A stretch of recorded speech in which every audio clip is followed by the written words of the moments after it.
Trigonometry is the study of the relationship between angles and sides and triangles. Look, up until this point, unless you've actually done some work with trigonometry, the way that you've looked at angles and side lengths within triangles has actually been separate. It may have seemed like you were working on them at the same time, but you really weren't. As far as angles, the extent of what you may have done with that is the triangle sum theorem, which is that the three angles in any triangle are going to add up to 180 degrees. So given two of them, you could figure out what the third was. Then as far as side lengths, what you've probably used a lot is Pythagorean theorem.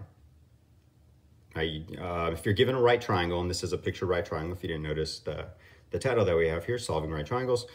If you have a right triangle, you can do Pythagorean theorem. Given two sides, you can find the third one. But you haven't actually mixed those two concepts together yet, and that's what trigonometry is about. As the title would suggest here, we're going to start with right triangles. Okay, so I have a picture of a right triangle. This, of course, is going to be the right angle. Okay, so I'm going to go ahead and add a little box in there to show that it is perpendicular at that spot. You've got the 90-degree angle. And in a moment, I'm going to introduce this symbol, which is the symbol theta. It's a Greek letter, and theta is a common letter that we use to represent an unknown variable or an unknown angle that we have. So instead of calling maybe angles x and y and stuff like that, which we'll sometimes do, a lot of the time what we'll do is use theta as our variable, and theta is spelled T-H-E-T-A. Okay. All right, so we're going to introduce that in just a second, but before I do that, we're going to have three sides that are here. Okay, there's three sides to a triangle, and they're going to be given names: hypotenuse, opposite, and adjacent. And I'm going to start with hypotenuse because the hypotenuse is based off of where we see the right angle. The hypotenuse is always going to be the side that's across from it. It's also always going to be the longest side, and you can also describe it as being the diagonal side that we have. So I'm going to go ahead and label that hypotenuse. Okay, so that one is the hypotenuse, and it has nothing to do with theta. It's all about being across from the right angle. Now, theta is going to be one of the two acute angles, and it doesn't really matter which one you choose it to be. You actually get to choose where your theta is. It doesn't matter if this is theta or if this is theta, but depending on which of those you choose to be theta, the other side's opposite and adjacent will be determined. All right, now a little side note about the two angles that we have here that are acute, because this will come up a little bit later. Remember that a triangle does add up to 180 degrees. So if this is 90 degrees and you take that from the 180, that leaves you 90 degrees, which is going to get split between these two angles. So the two acute angles that we have here, they are going to be complements of each other. They're always going to add up to 90. Okay, and again, that's going to come up a little bit later in things here, and it's a good rule just to be aware of. All right, let's go ahead and just choose this angle to be theta. Now, if I choose that one to be theta, the other names that I have for the legs of the triangle, the opposite and the adjacent, will be determined. The opposite is going to be the side that is opposite of where that angle is located, so it's all the way across the figure to here. Okay, so in this picture, it's going to be the height. All right, that is the opposite. Adjacent means next to. Okay, in math, I usually like to describe the word adjacent as next to and in contact with. Okay, so the definition is that it's next to, but I like to say in contact with because I think that helps emphasize like where you'll find things to be adjacent. Okay, so this is going to be the adjacent side because it is right next to that angle. It's in contact with it. It's making that angle. Okay, so that's the adjacent side there. Now, if we choose theta to be up at the top, okay, if you chose theta to be here, the hypotenuse is still the hypotenuse, but that's going to make the base the opposite side, and it's going to make the height the adjacent side. So the choice of where theta is going to determine where these are at. Now that we have our figure all labeled, we can talk about the three basic trigonometric ratios. Recall that in mathematics, a ratio is usually presented as a fraction. There are three different ways that you can write fractions, but the only one that is useful for mathematics is to present this as a fraction, so that's what we'll be doing next to each of these. All right, so we have three basic trigonometric functions. We actually have a total of 6. which you'll see the other three a little bit later, but not in this video, but you'll see it later on. These are the three basic ones that you'll see. These are sine, which is actually spelled S-I-N-E, but is abbreviated here. So don't read this as sin. This is actually sine. There would be an E at the end of it, but we just cut it off at 3 letters. This is cosine. Okay, so C-O-S-I-N-E. That is cosine, and we abbreviate here. Do not read that as cos. The third one is tangent. It's spelled T-A-N-G-E-N-T, tangent, which we abbreviate as T-A-N. And again, don't read that one as tan. This is going to be tangent. So it's sine, cosine, and tangent, not sin, cos, and tan. Don't read them that way. All right, now each of these are we call them ratios here, but later we're going to really refer to them as functions as well. Okay, so I might bounce back and forth between talking about them as ratios and then also talking about these as functions.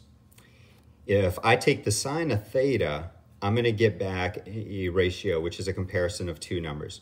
If I take the cosine of theta, I'm going to get back a comparison of two numbers, which is also going to be fraction, and the same thing for tangent. Now, what the sine of theta is going to give us back is a comparison of the opposite side to the hypotenuse. So again, as a ratio, I'm going to have a fraction. The top is going to be the length of the opposite side, and the bottom is going to be the length of the hypotenuse. It's a comparison of those two things. Cosine is going to be a comparison of the adjacent side to the hypotenuse. That's the adjacent over the hypotenuse. And last, the tangent is going to be a comparison of the opposite to the adjacent. Okay, and that's going to be opposite over adjacent. And these are things that you will want to have memorized. These are also the foundations to what we're doing in trigonometry, so it's important that we have all this organized in our brains. In example number 1, what we're going to do is verify that these ratios are actually true. That is, that if I went to the calculator and I typed in the sine of an angle measurement, like a real angle measurement, and we're going to use a protractor to figure out what it is. If we did that, it will give us the comparison of the two sides that we would have in our ratio. Okay, so this is all for verification purposes and for you to buy into the fact that this stuff is real. All right, what we have for our right triangle here, let me go ahead and add the right angle in there. What we have for a right triangle is a 5, 12, 13. Okay, and these are all measured in centimeters. I went with those numbers because these are what we call a Pythagorean triple. There's a lot of Pythagorean triples out there, but most of them are larger numbers. This one works out really good. If you take 5 squared plus 12 squared, it does in fact give you 13 squared. And you can test that out to the side if you didn't know that that was a triple. But it is, and it'll make things much easier for the example versus me giving you some just sort of wacky decimal numbers that would be on there. All right, so what I'm going to do first is just measure to verify that these are the right measurements. All right, so we can see there on the base that you've got 12 centimeters. The height is going to be 5 centimeters. And this one's barely going to fit on my little ruler here, but we've got 13 centimeters there. Okay, so we have a 5, we have a 12, and we have a 13. It's also kind of useful just to check that out with Pythagorean theorem and see that it actually does work, right? And it's a way to test out Pythagorean theorem and start to verify, wow, that actually does make sense. The numbers turn out right, and if you measure them, you know, they match up to that set. All right, next, what we're gonna do is choose an angle to be theta, and I'm gonna go ahead and let theta be here because I think it'll be easier to look at when I start measuring it with a protractor versus attempting to measure over there. For that, I would probably just rotate the paper around. Okay, so I'm gonna choose this one to be our theta. And, oh, and if I choose that to be theta, that means that this side over here is the opposite. Of course, across from the right angle is your hypotenuse, and this will also be your adjacent side here. Measuring our angle. All right, let's put the protractor on here. All right, what I'm going to attempt to do here is I'm going to measure on the outside perimeter because I got somewhat of a thick line here, right? So depending on where you measure around that line, if you measure maybe in the inside part of it, or the middle or the outside, well, you don't get different answers, but you want to know what you're doing so you can be as accurate as you can. So I'm going to attempt to measure on the outside of these thick black lines here.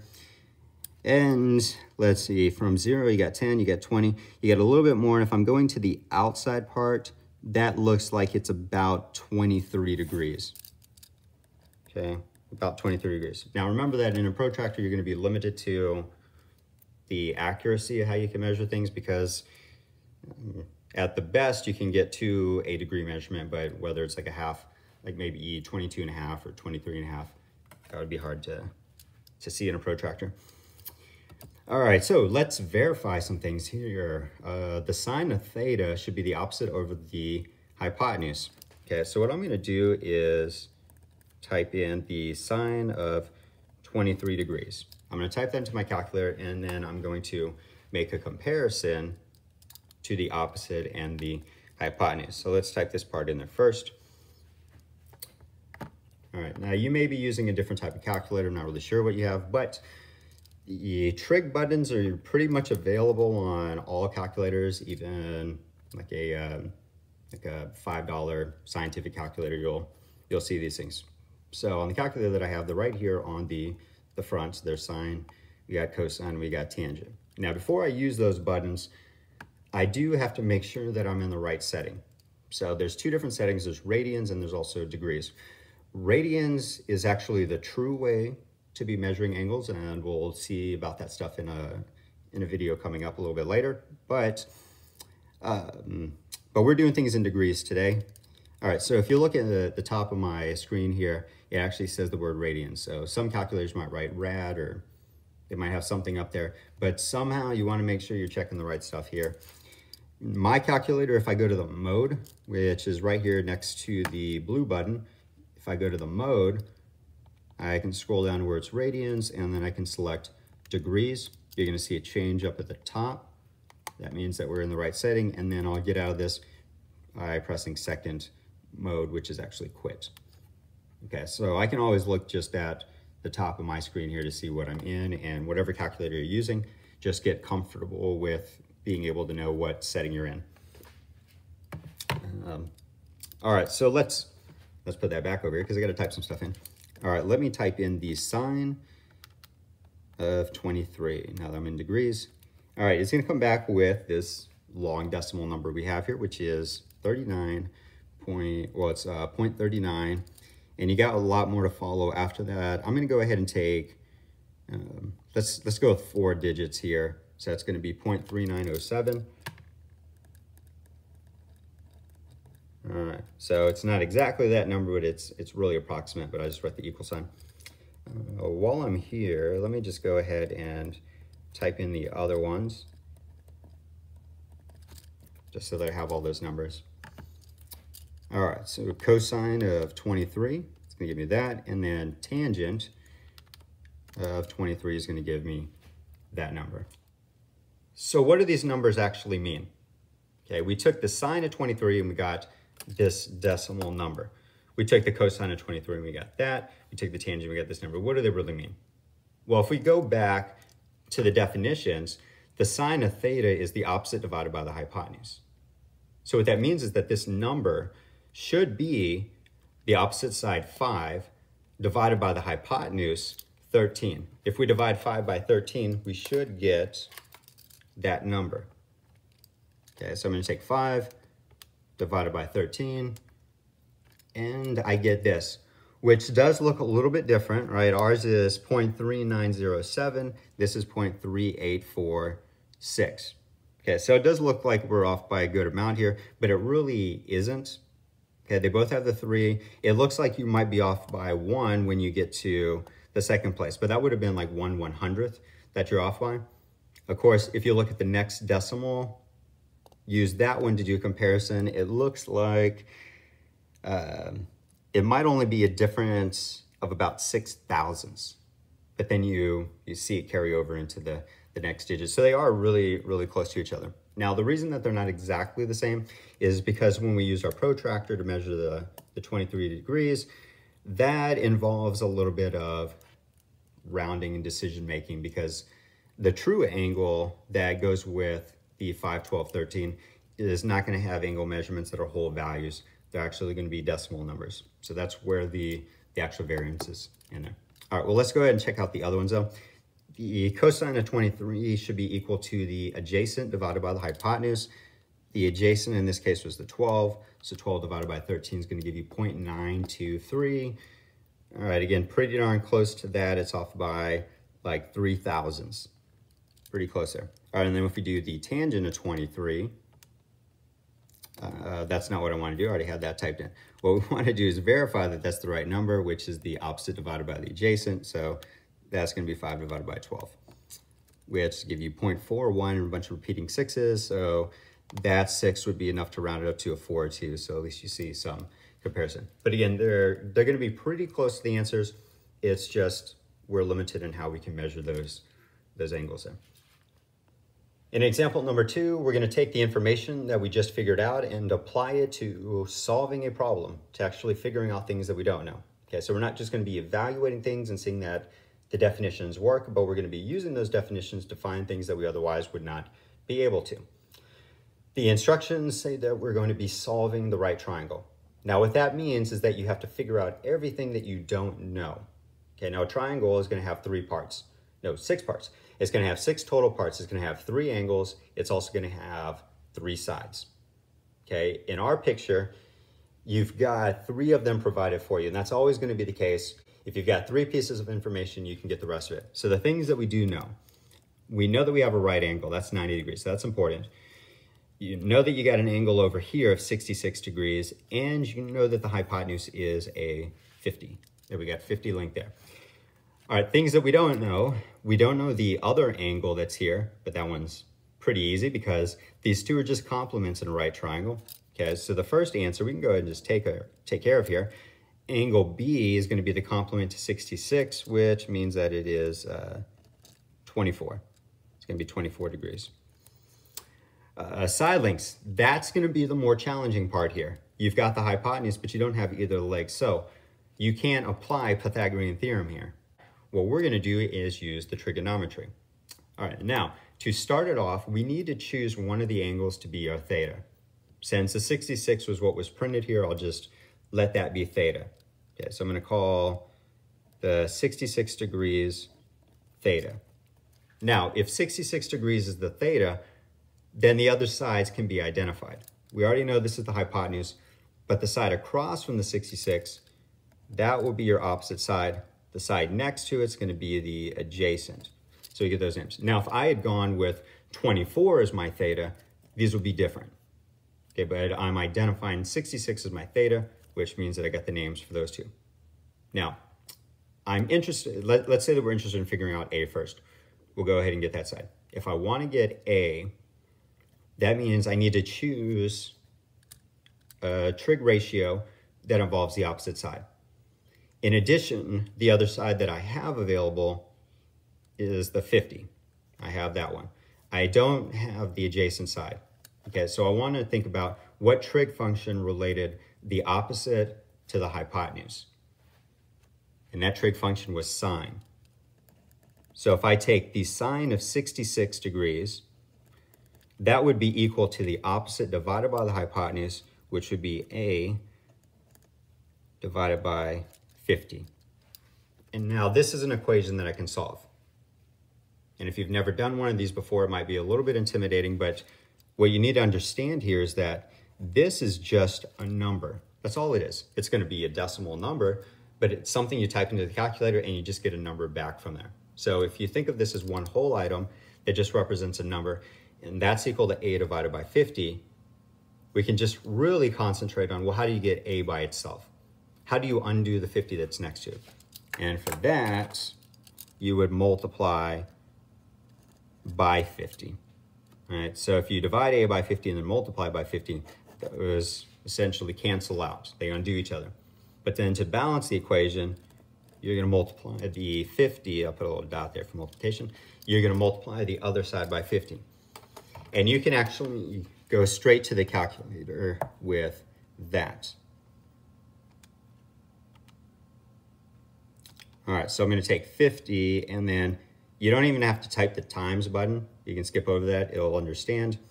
You can just type sine, type the angle that we've got, go ahead and press enter, and that's the answer. You get 45.68. We'll go 2 decimals here. Okay, so A is equal to 45.68. The reason I'm gonna take so doing maybe 1 decimal might be fine, but I'm gonna take 2 of them because at the end I wanna verify with Pythagorean theorem that these look like good answers. Okay, so now with that, you do have the option that you could do Pythagorean theorem with that leg and this hypotenuse to get side B. So that is an option, but I'm gonna use that to actually test my answer. What I'm gonna do here is set up another trig problem so that we can actually solve for B.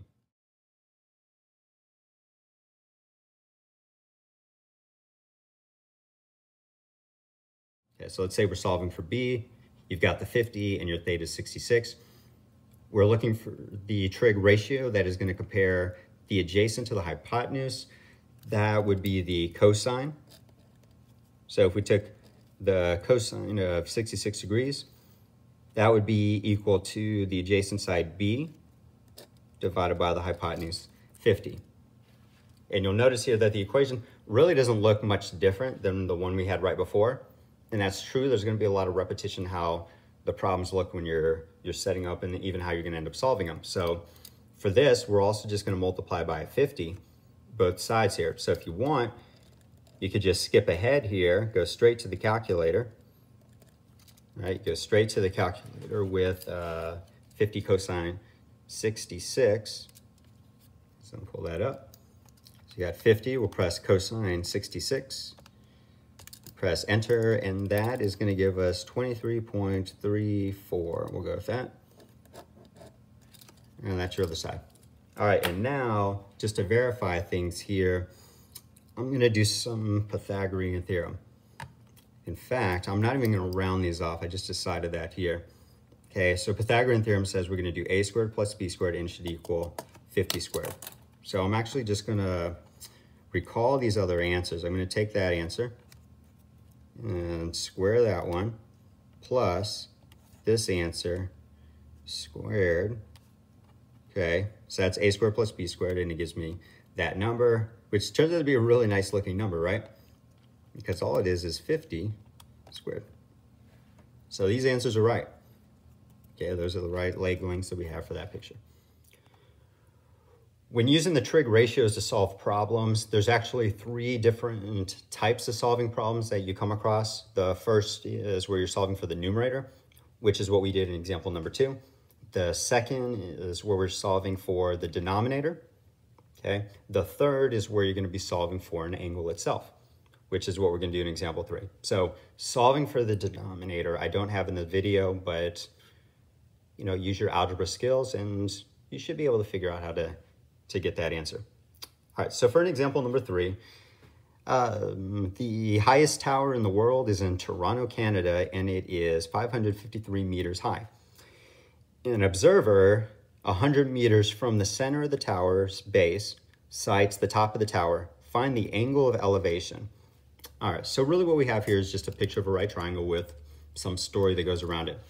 You've got the tower, which is one of the legs of the right triangle, that has a length of 553 meters. Then on the base of the triangle, you're going to have the distance that the observer is from this, which is 100 meters.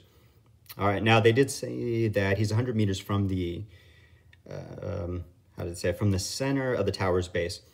That way, if you measure right to the middle of it, you would get a true perpendicular up to that top part there. So that's why that's mentioned. But ultimately what we have here is, it is a right triangle, so there's your perpendicular. You have a right triangle that has leg lengths of 100 and 553. What we're asked to do is figure out this angle. So we're really trying to figure out what is theta in our problem. Theta in this case will be the A value. All right, with respect to where that angle is, this side is called the opposite. This side is called the adjacent. called the adjacent, and this would be the hypotenuse, which the hypotenuse is not provided for us, and we're not even interested in figuring out what it is. So we're going to take a look at our trig ratios and see which one we would use. Remember, we do not want the hypotenuse. It doesn't help us in any way here.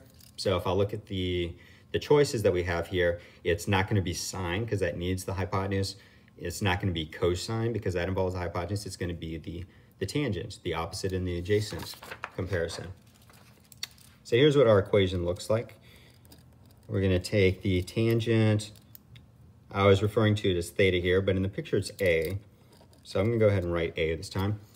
The tangent of a should be equal to the opposite, 553, divided by the adjacent, which is 100. The tangent of a is equal to 553 over 100. All right, now that's something I can evaluate, right? I can just type it in. In fact, if you divide by 100, it just moves the decimal 2 spots back. Okay, so this is just a number.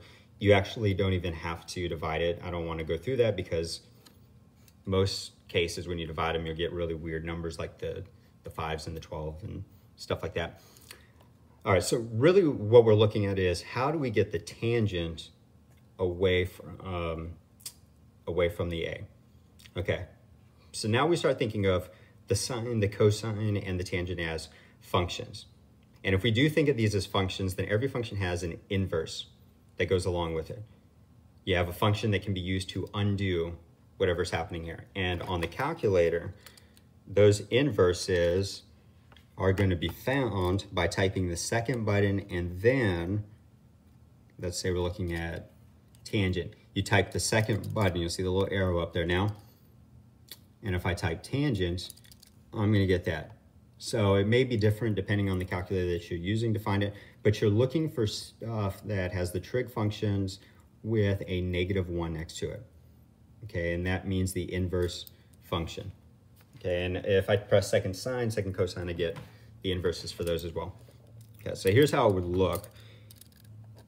Now you don't have to do all the work that I'm going to demonstrate here, because this is a bit longer than it actually needs to be, but I want to at least give one description of like what we're actually doing here. We're going to take both sides of the equation and put them into the inverse tangent, also called the arc tangent.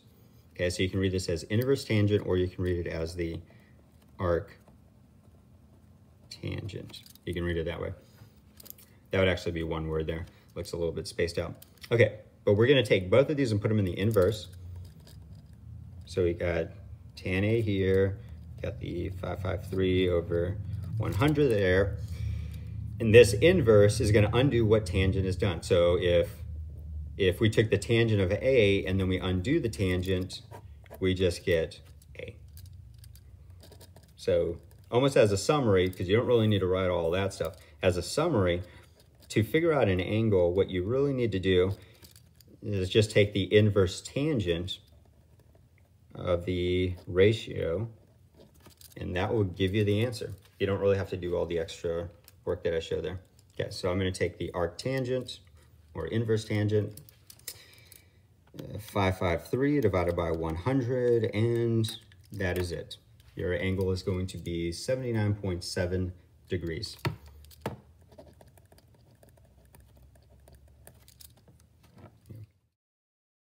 Wait, there was.